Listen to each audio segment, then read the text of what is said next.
Hi, welcome to this video. In this video I will show you how to edit garage filters using Lightroom Mobile. Here are example photos before and after using these filters.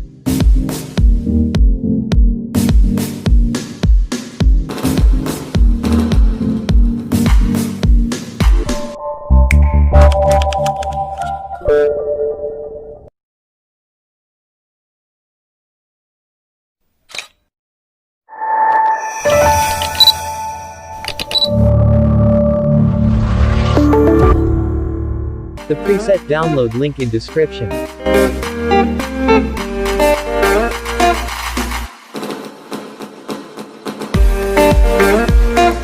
So let's start photo editing.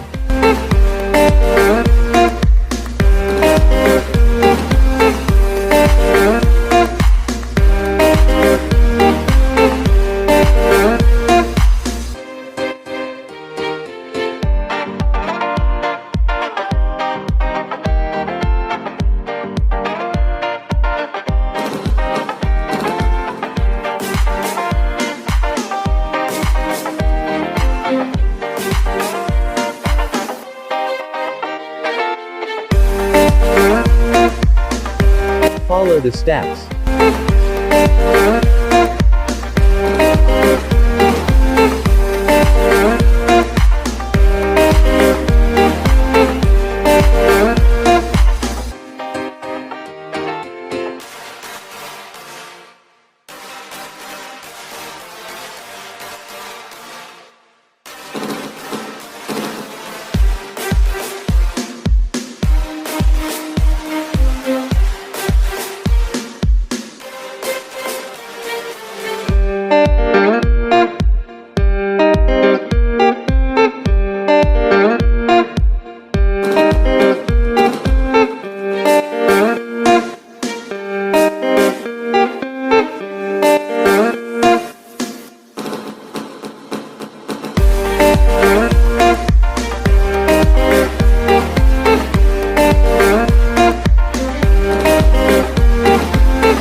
Now let's try to copy this preset for another photo.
Thank you for watching this video. Don't forget to subscribe our channel.